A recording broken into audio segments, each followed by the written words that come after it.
Have you ever heard of 5 loaves and a fish? The story where Jesus took 5 loaves of bread and 2 fish and fed 5,000 people. That's actually not true. Let me explain. Welcome to Bible Project. I am here with a quick commentary on this passage and also a little update for you at the end. So let's get into it. The feeding of the 5,000 is one of the most famous miracles in all of the Gospels, and there are 2 versions of it in the Gospels of Matthew, Mark, and Luke. And in each telling, Jesus takes 2 fish and 5 loaves of bread, blesses them, and feeds 5,000 men plus women and children. Wow, so that's pretty cool. And they all eat their fill. They gathered up 12 baskets of fragments left over from what was miraculously multiplied. Now, the reason this is such a significant miracle is because it is a sign of Jesus' messianic authority. You see, in the Old Testament, the provision of food is directly linked to blessing and cursing. When God provides for His people, that's a blessing.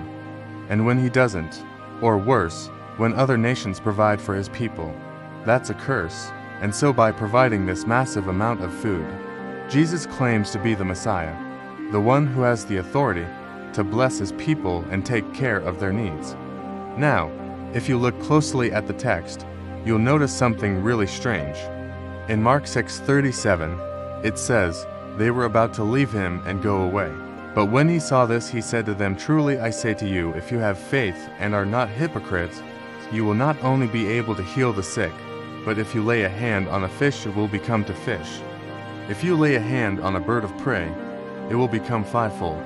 So, did Jesus just gloss over His own miraculous power right before His disciples' eyes? Or is there more going on here? Well, it depends on how you translate certain words in the Greek text. In the original language, the word fish can either mean fish in the water or fish that you eat. And this is important because in verse 38, it says that the disciples came back to Jesus and told Him that they had fish and bread. And so some believe that Jesus took ordinary fish that the disciples caught and then multiplied it supernaturally. However, another rendering of this verse reads, "When evening came, His disciples came to Him saying, 'This is a deserted place, and the hour is now late. Send the crowds away, that they may go into the villages and buy themselves some food.'" So this reading seems to indicate that the disciples wanted to send the crowd away, which goes against their original plan. Remember, Jesus told them to stay behind while He went off to pray. But they followed Him, and now they're telling Him to send the crowd away. Why would they do that? Well, because they didn't understand yet that Jesus was the Messiah. They thought He was just a prophet, and so they assumed that the crowds would eventually tire of Him and leave. But Jesus says, they don't need to go anywhere. They can eat what we have. You shall give them something to eat. And so Jesus tells the disciples to give the people what they have, which were 2 fish and 5 loaves of bread. And again, the exact wording is dependent on your translation. But the point is, Jesus took what the disciples had, blessed it, and then miraculously multiplied it. So the question is, why did Jesus multiply the fish and bread? Well, the answer is probably pretty simple. It is because He cared about these people and He didn't want them to be hungry or to suffer.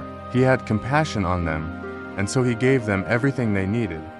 So where does that leave us today? Well, I think there are 2 main lessons for us. No, 1, the disciples were able to do this because they had faith in Jesus. So whoever follows Jesus, the more you follow Him, the more you'll trust Him, the more you'll rely on Him. And the more you rely on Him, the more He'll enable you to do these kinds of things, to help others, to serve others. And the second lesson is, well, this is Jesus, this is the Messiah. He is the Son of God, and He wants to bless His people. So, if you're a follower of Jesus, you can rest assured that He will take care of you. He will meet your needs. He will be with you always.